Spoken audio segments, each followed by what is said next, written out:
Good morning, everyone, and welcome to this session of the Shape Your Future series, where we are exploring the STEM career journeys of Australia rising stars. Today, we will be hearing from Dr. Wenyue Zou. My name is Ariana Otto, and I'm a chemist, and I'm also a science communicator and part of the Catalyst program of the Academy of Technology and Engineering. As we gather from around Australia, I'd first like to acknowledge the traditional custodians of the land from which we meet. I'm joining you today from Wurundjeri land, and I acknowledge the Wurundjeri, Woiwurrung, and Boonwurrung peoples of the Kulin Nation. I'm in Melbourne.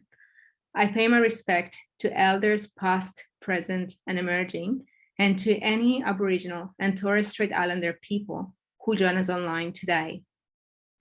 As we share and discuss our own knowledge and practices, we acknowledge the deep knowledge forever embedded in custodianship of country. Before we get into the session, just some logistics for you.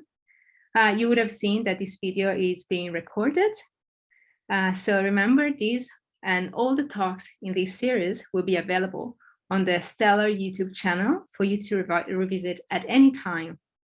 Please note there is also a question and answer button just at the bottom of the screen. So if you have any questions at any time, please feel free to drop them in there and we will get to them at the end of the talk. There is also a chat function, but please, can you use the Q&A button at the bottom of the screen? That would be great. And finally, you will be sent a feedback form at the end of this session. So please let us know what went well and what you would like to see done slightly differently in the next series next year. Now I'd like to introduce you to Dr. Wenyue Zou, who will tell us how she came to be working with smart materials. Wenyue is currently a postdoctoral research fellow at the Sir Ian Potter Nanobiosensing Facility at RMIT University. Her work focuses on the discovery of light-responsive materials and their applications in solving real-world problems, such as smart antibacterial agents to fight antibiotic resistance, and also colorimetric sensor technologies for wearable sensing and point-of-care devices. Over to you, Wenyue. Thank you. Thanks, Ariana. I will start by sharing my screen. Share. And can you see my screen? Great. Thanks for having me. And I will ask you a question today. So my question for you is, how much sun do you need? Think about that. So my name is Wenyue Zou, and I'm a postdoctoral research fellow at RMIT University. First, I'd like to acknowledge country. So I acknowledge the Wurundjeri people of the Kulin Nations as the traditional owners of the land on which I live and work. I pay my respect to elders, both past and present. So first, I'd like to talk a little bit about my STEM journey. I studied pharmaceutical sciences in both my bachelor and master degrees, and I have a PhD in applied chemistry. And after graduating from my PhD, I have been working as a research fellow at RMIT University. As you can see on the screen, this is my lab. So this is the lab that I do my everyday work in, and you can see it's a very bright yellow color. It has the bright floor, bright yellow ceiling, and we also wear this bright yellow lab coats there. And this is located in the city campus of RMIT, which is only 2 minutes walk from the Melbourne Central Station. So it's very convenient. And if any of you want to visit, you are welcome to do so. So I will talk about how I started with pharmaceutical sciences in the very beginning of my journey. So I really liked biology and chemistry when I was in the high school.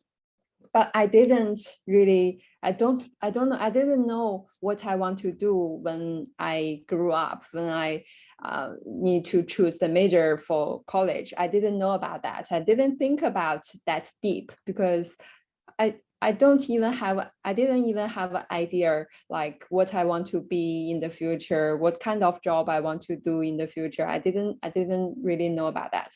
But my mom, she was a nurse, and before she retired, and I grew up visiting the hospital a lot of times. So I was very familiar with the hospital settings, and I was very familiar with a lot of drugs. So I always read the labels of the drugs when I have free time. So I became very interested in the pharmaceutical sciences when even I was very little, at a very young age. So I guess that was the seed that produced me to choose this major when I started my undergraduate study. And then just after my undergraduate study, I started my master's study right away. And I finished my master's study in 2014. And both of them I did in China. And back then, my husband, he got an offer for a PhD in Australia. So we came here in Australia, but still I didn't know what I can do in Australia. I didn't even know what's like in a foreign country. So I just came here with my husband, and he was a PhD student by then. And I just stay at home and just did some cooking, laundry, cleaning things at the house. So I didn't even know what I want to do until one day I saw a news. So this is the news I saw when I was just randomly browsing online. So this news is about a researcher named Dr. Benzo. So he developed some antibacterial fabric that can kill a range of infectious bacteria. So it's very cool research, because normally when you think about bacteria killing, you think about some chemicals, but what they use is a kind of fabric, like the clothes that we are wearing right now. So they can use these kind of materials to kill bacteria. And I was like, wow, that's so cool. I want to learn more about this. So I put Dr. Benzo in Google. And then I found out he was associate professor at MIT University. He is a professor now, but back then he was an associate professor. So I found him the web page on MIT website. He was an associate professor there, and but I didn't know, like, still I found it's a cool news, but I don't think it's related to me in any way. Until I told this to my husband, I shared this news with him, and I told him there's a researcher, they have done really cool research. And my husband said, why don't you send him an email and ask him whether he can be your PhD supervisor? And I was like, that's too wild. Why do I need to, like, all of a sudden, why do I want to be a PhD student? But anyway, I tried. I shot an email and I sent my CV to Dr. Benzo, and I asked him whether I can be your PhD student. And within 20 minutes, he replied, and he said yes. He said, you have done good work in your undergraduate and your master's, so you can apply for the PhD and I will be your PhD supervisor. So that's how I became a PhD student at MIT. That's how I started my STEM journey in Australia. And now let's jump into what my work is about. So my work is about UV sensing. But first of all, we have to know what is UV. UV stands for ultraviolet radiation. It's the type of radiation that the sun emits. So the sun has many different radiations. It has the infrared region, the visible region, and the UV region. So for the UV region, it's classified into three types: the long wavelength UVA, medium wavelength UVB, and short wavelength UVC. And the longer the wavelength is, the higher penetration ability they have. And the shorter the wavelengths, the more dangerous the radiation is. And luckily, this ozone layer can block most of the UVC and can block off the UVC and most of the UVB. But UVA, a large portion of UVA still transmitted through the ozone layer, through the clouds, and reach the humans. So different UV, they have different types of effect on humans. Let's see some examples. So this man's name is William. So he was a delivery truck driver, and he worked on the same route for 28 years. And because he always, like the left side of his face is facing the sun, and the UV radiation passed through the car window and hit his left side of the face. So the left side of his face looks roughly 10 to 20 years older than the right side.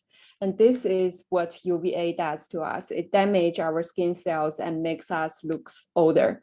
So it can develop the wrinkles and sunspots and sagging our skin. And this is why UVA is also referred to the skin aging ray. And on the other hand, UVB is also referred to as the skin burning ray. So it burns our skin. You may have experienced this.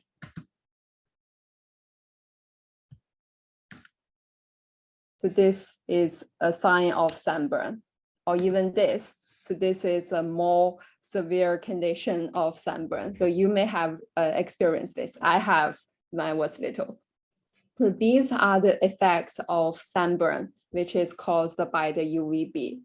And these just to show how UV can affect our skin. But why do we need to care about UV so much? Because we are not necessarily need to be a truck driver. We don't drive every day in the same route. And we get the sunburn at a certain stage of our life, and the sunburn will be healed anyway. Why do we need to care about UV so much? Because UV is the #1 cause of skin cancer. Although the sunburn can be healed, the damage will not be erased. So all the damage by the sun you have in your life, they will add up. And at a certain stage, you will be at a very high risk of developing skin cancer. And in terms of developing skin cancer, UVB is the primary cause, but UVA also contributes to the development of skin cancer. So how about we eliminate UV radiation from our lives? Well, first, it's not possible because we live under the sun every day. You can't just hide somewhere and stay away from the sun all the time. And second of all, it's not good for your health because UV radiation is our best source of vitamin D. So vitamin D is very important for our health. If you don't have enough vitamin D in your body, you may develop some other disease like heart disease or diabetes. So these are also very serious conditions for you. So you have to consider a balance between here. So too much UV exposure, you have skin cancer, and too little UV exposure, you have vitamin D deficiency. So the balance point here you need to find. This is the balance point. What is the balance point between too much and too little? How can we find that? How can we find how much sun do we need? So this is our question here. How much sun do you need? How do you know about that? How do you know you have enough sun to produce vitamin D? Well, not too much that you risk skin cancer. How can you find about that? So to answer this question, there are a lot of challenges that we need to solve first. So the first challenge is UV is invisible to humans. So how can you tell? How can you measure it in real time? And the second challenge is because we have a constant need for UV sensing. We live under the sun every day. So we have, we need it every day. So how to make a low cost UV sensor for our day-to-day use? And the third is because UV contains both UVA and UVB reaching on the Earth, how to differentiate them? They have different effects. One is making us aging, and the other one is making us the red skin. And UVB is the primary cause for skin cancer, and only UVB can help us to produce vitamin D. UVA is not contributing in vitamin D production. So how to differentiate them? And the next challenge is how to make the UV sensor easy to use and children-friendly. And finally, because we are all different, we are different people, we have different skin colors, and people with different skin colors, they have different needs of UV exposure. People with darker skin, they need more UV to produce vitamin D, and people with lighter skin, they are more sensitive to UV-induced damage. So how to meet the specific UV needs for people with different skin colors? How to do that? This is our most challenging question. So to solve all these challenges, this is our solution. So we come up with some UV active ink. This ink can make the invisible visible. So this ink is made of some chemicals and is initially colorless. And once we expose them to UV light, this ink will change to blue color. So by this, you will know there's UV. There's UV shining there and the color change. But here is not enough because it's not practical. You can't just carry a bottle of solution everywhere, go to the beach, to go hiking. It's not convenient. So the next thing we did was we used this ink and we put this ink on a piece of paper. So we use this ink to put in a pen, and we use this pen to write and draw on a piece of paper. And then we shine this paper with UV light. This color shows up. So we draw a smiley face on the paper, and once the drawing was dry, there's nothing on the paper, you can't tell anything. And then we expose it to UV light, you can see the blue smiley shows up. And to UVA and UVB, it has different colors, different color generation time.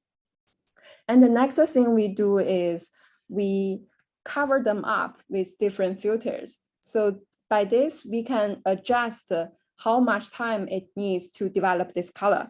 So for example, the first one, so we cover them with different types of filters. So the first one will receive the most UV, and the last one will receive the least amount of UV. So by this, we can control them, like they develop one by one in a scale.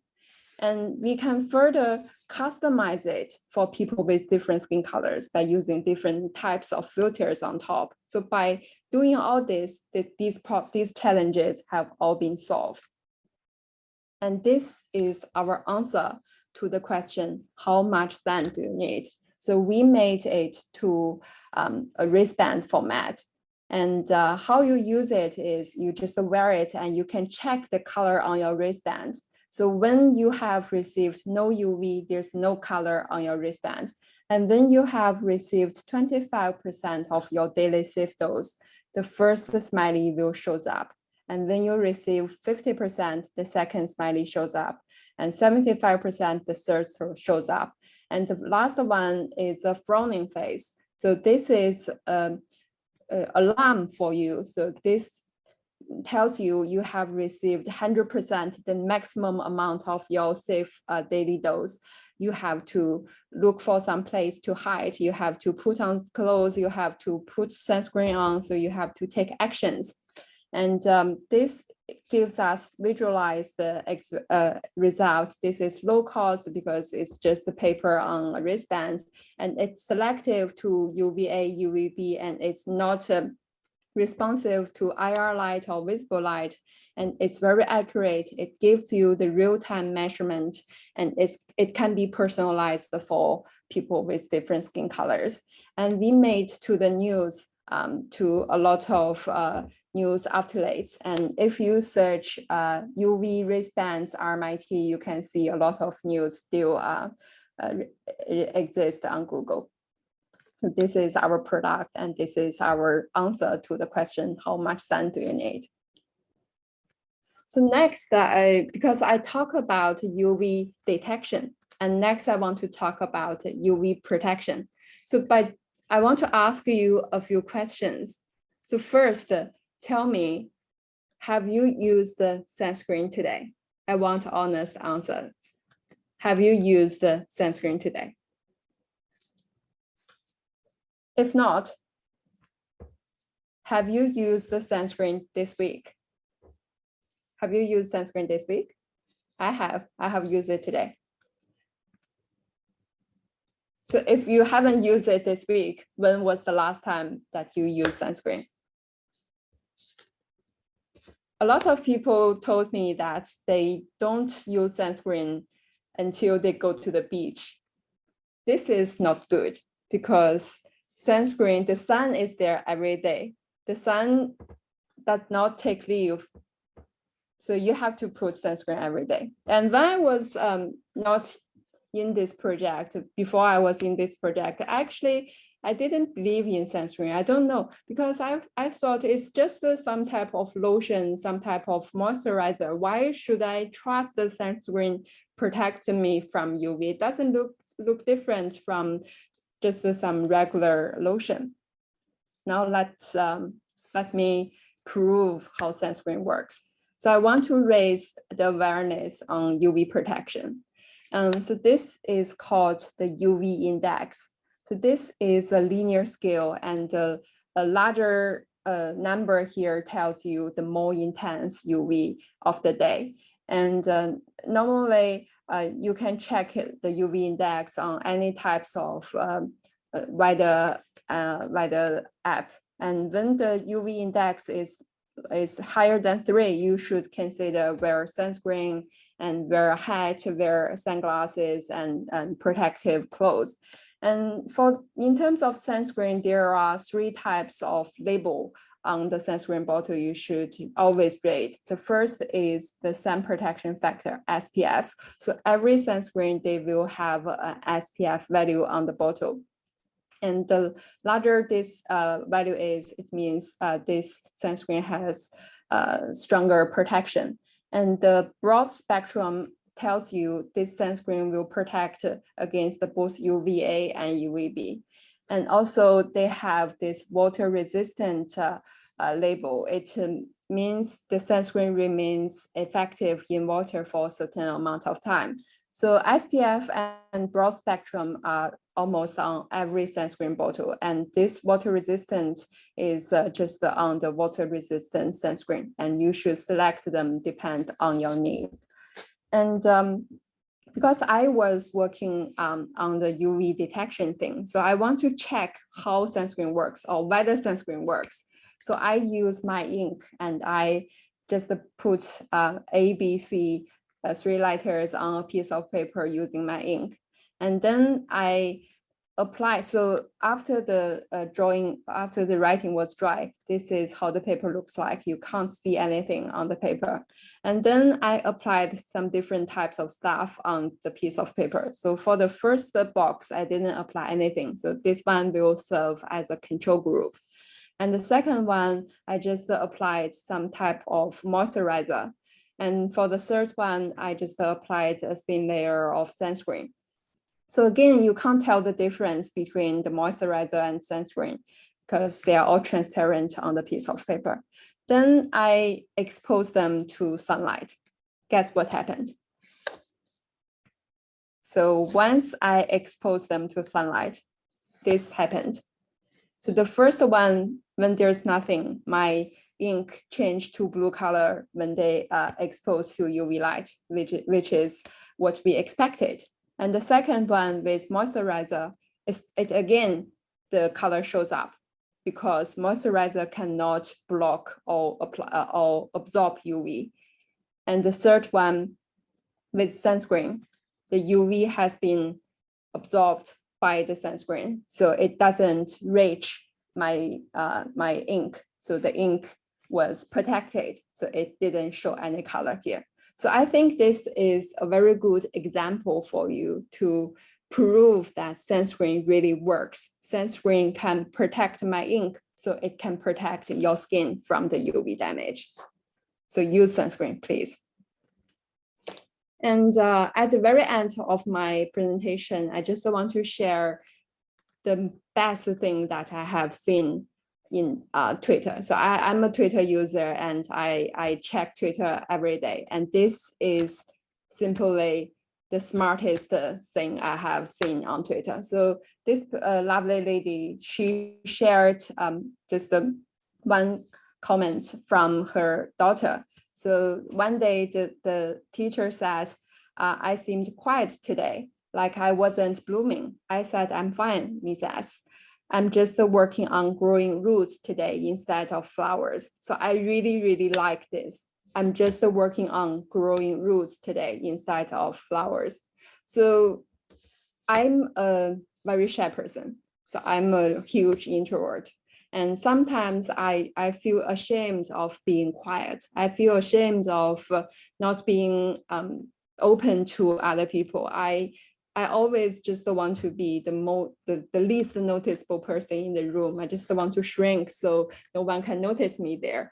So, and I feel bad about this. I feel panic. I really, sometimes I tried to be like more talkative to people. Sometimes I feel I should share my opinion with other people, but I just can't do this. And I'm struggled about that. I feel not comfortable about myself until last year, one day I saw this smart quote on Twitter. I'm just working on growing roots today instead of flowers.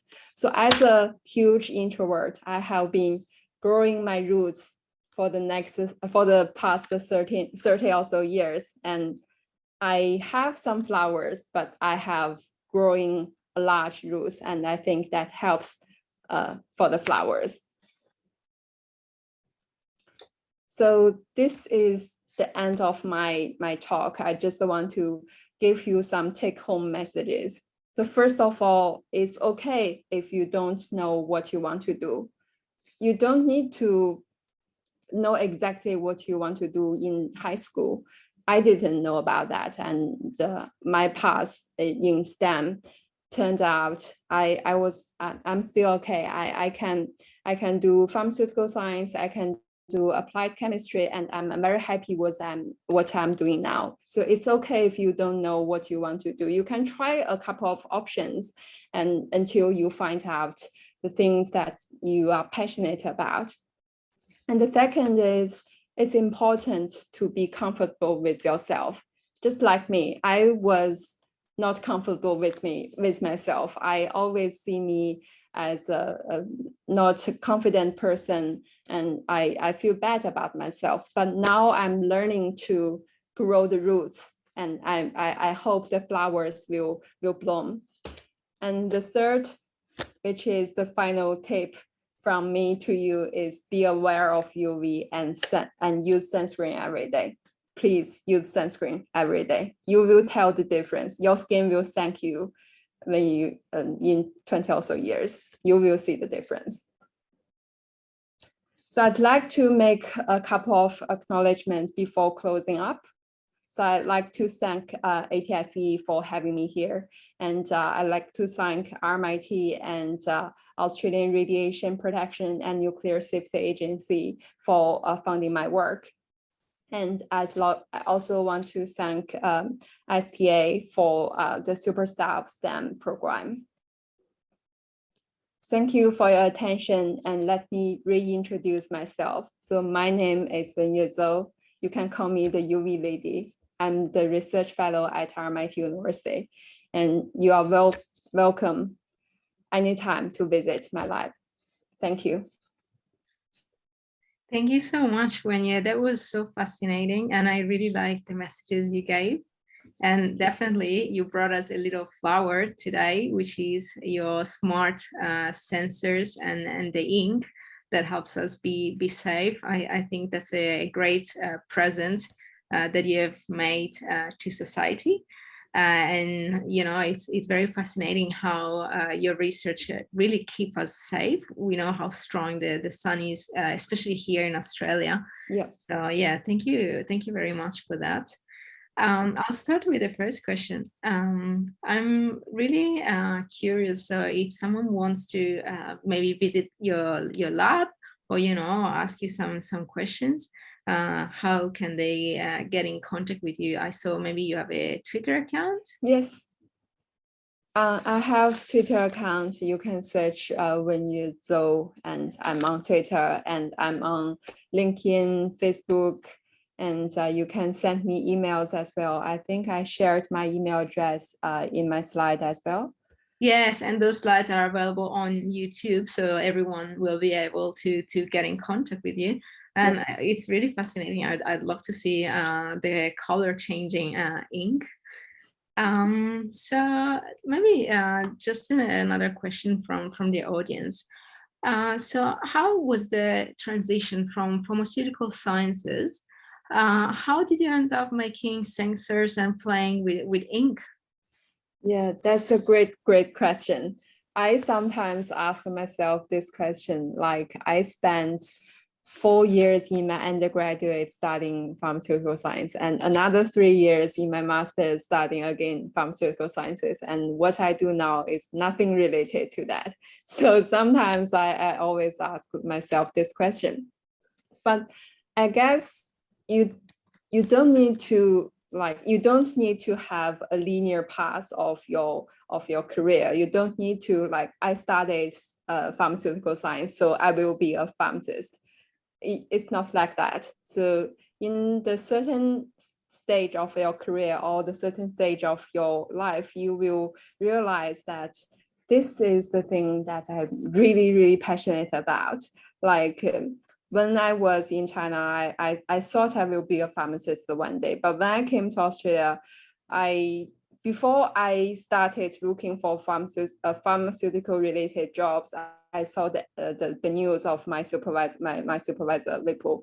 So what he did is really fascinating, and it's really makes me, I want to join that. I want to do that. So it gives me this kind of passion. So I guess it doesn't matter how you started, and it doesn't matter how much steps in between.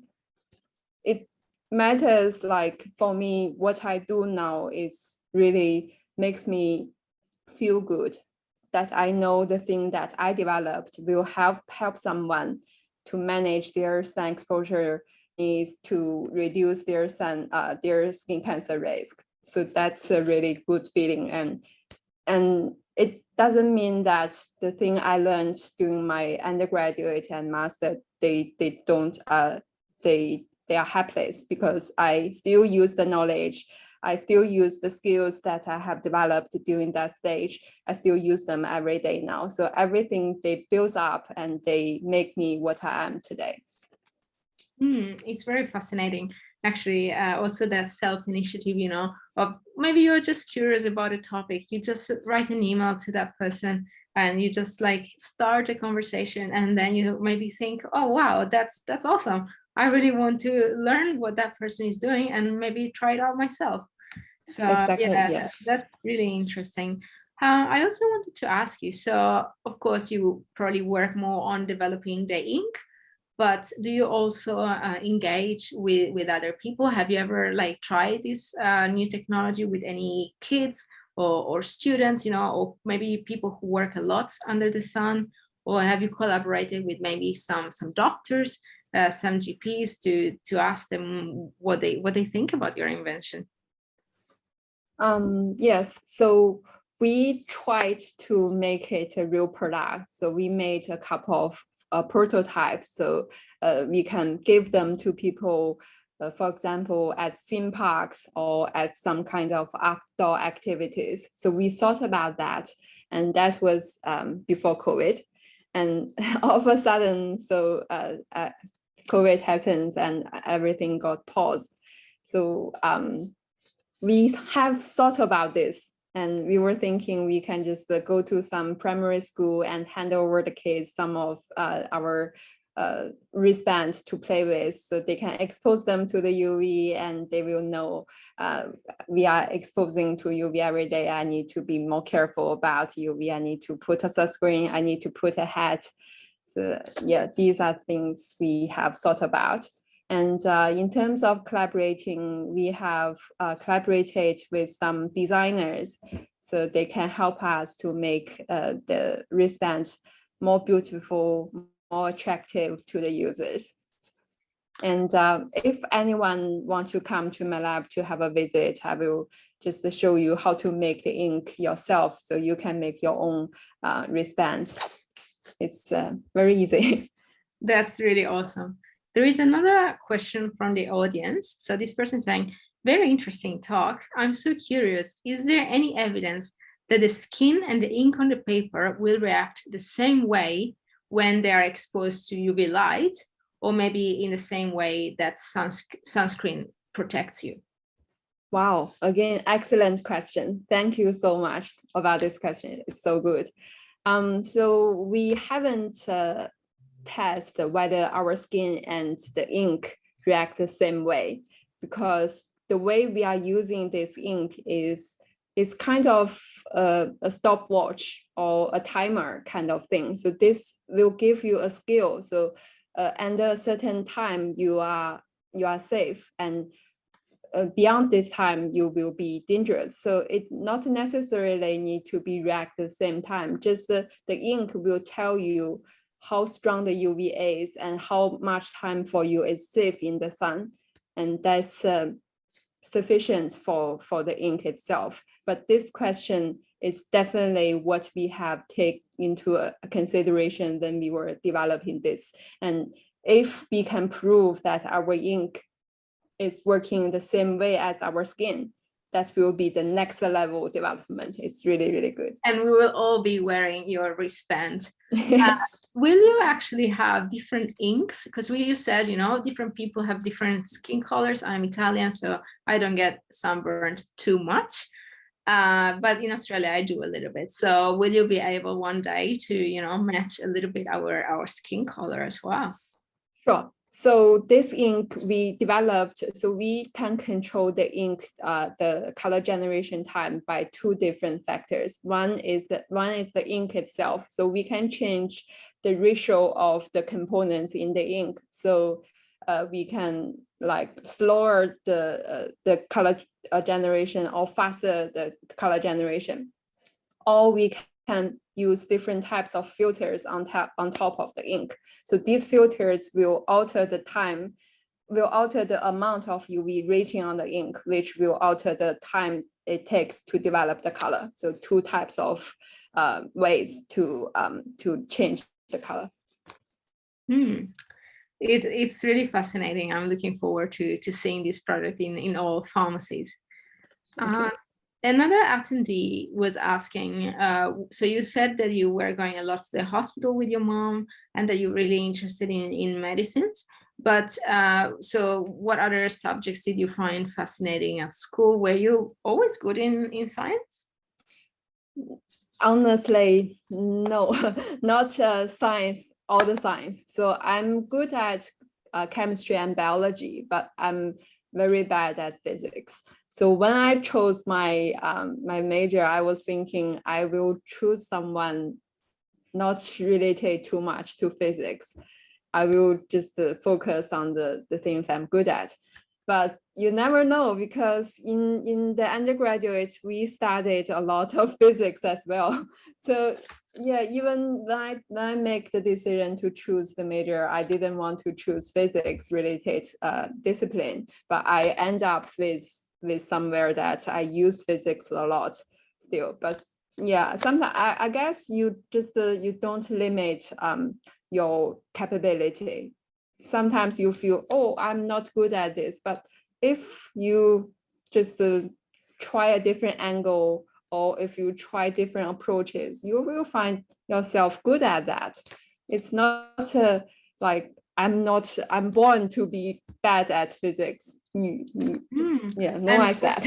And also, who knows, maybe apart from being a scientist, one day you will also be an entrepreneur, because actually this really has a lot of potential to become a real product and literally going in every house, and everyone, need to know if the UV light we're exposed to is dangerous for us. Yeah. And I also want to share just some personal story about myself, because if you tell me that I will be here to share my stories with audience, with students a couple of years ago, I wouldn't believe you. I will say, you're kidding. I can't do that. I can't even talk to another person because I'm a really shy person. I don't want to share anything with anyone. And now I'm doing it, and I can do a lot of public speaking as well. So it's all about practice, and it's all about making yourself like comfortable with who you are and accept all your advantages and disadvantages. I accept that I'm not a native speaker, so I before the talks I work on my speech, and although now I don't do that. So 4 years back, I need to write everything down before I need to give a presentation. So I need to write every single word on a paper and will recite it again and again and again until the words can flow from my mouth. And after several years of practice, I don't need to do that anymore. But I'm still not competitive to like a real public speaker, but still I feel comfortable about myself. And I think if I can do it, anyone can do it. And also, you have such a great product that of course you need to tell this story. It's really exciting. And there is another question from the audience. I think everyone is really enthusiastic about the wristbands. So are the wristbands by chance reusable, or do you need a new one every time you go in the sun? Good question. So the wristband now is not reusable because the ink we use, they go through a reaction, and this reaction is not reversible. So once you use it, you have to use a new one next time. And because when we first developed this thing, we want to make it a really low cost product. And our anticipated price was $1 to $2 for each of the product. And we wanted to make a profit, to be honest. And if you make something like $1 to $2 each and you make it reusable, then you can't make any money from it. Yeah, that's really interesting, actually. And it's a piece of paper as well. So you can actually maybe even like recycle that piece of paper. Yes, exactly. It doesn't produce a lot of waste. Yeah, as if maybe it was like an electronic device, or maybe and it can really be used in developing countries. It would be really easy and lightweight, so you can ship it around with no issues. Yes, exactly. It's just this big, and it's just a piece of paper, and our ink is not dangerous reagents. It's quite safe, so you can just throw it away or you can recycle it. It's just not causing too much waste. Yeah, that is really, really interesting. So I think my last question, you said a little bit that you were really introverted, that you didn't like talking to the public. So apart from accepting that you grow your roots, and sometimes you can show your flowers, so what are some advices you would have given to your high school self? I think I think I will tell my high school self, don't just limit yourself, just try new things, and you never know how you are going to achieve what you are going to achieve. Because I even participated in some like presentation competitive things. So you need to give speech, like 3-minute speech, and you need to compete with others and to a large audience. And I didn't think I would participate in such things, but my mentors, they encouraged me to do these things, and turns out I could do these things. I'm capable to do these things by careful preparation and practice. So I participated in the 3-minute thesis competition in the last year of my PhD, and I was the winner of our school and the winner of our college and the runner-up of the university. So this gives me great confidence to try new things. Like this is the first time I tried and I succeed. So I never know I can do that, but after trying, I did. So this, I want to tell, if I can, I want to tell this story to my high school self. Just to try new things. You never know how far you can go. You never know what you can achieve. Just to try. Yeah, definitely. And be curious. You never know. You may be the next inventor and discover something that will help us all. Yeah. So definitely. let's have a look. I think if there are no further questions from the audience, I really would like to thank you all for joining us, and also, of course, thank you, Wenyue, for sharing your exciting journey with us. So thanks to all the people again who have tuned in. I'd like to acknowledge that this series of talks was supported by the Victorian Challenge and Enrichment Series. So please, to the attendees, don't forget to fill our feedback form after you leave this session. And so remember as well that the Shape Your Future series will be continuing all this year. So you can tune in to hear more exciting stories from other scientists. And as always, all the information is on the STELR and on the ATSI website. So again, thank you all. And I guess that's all from us.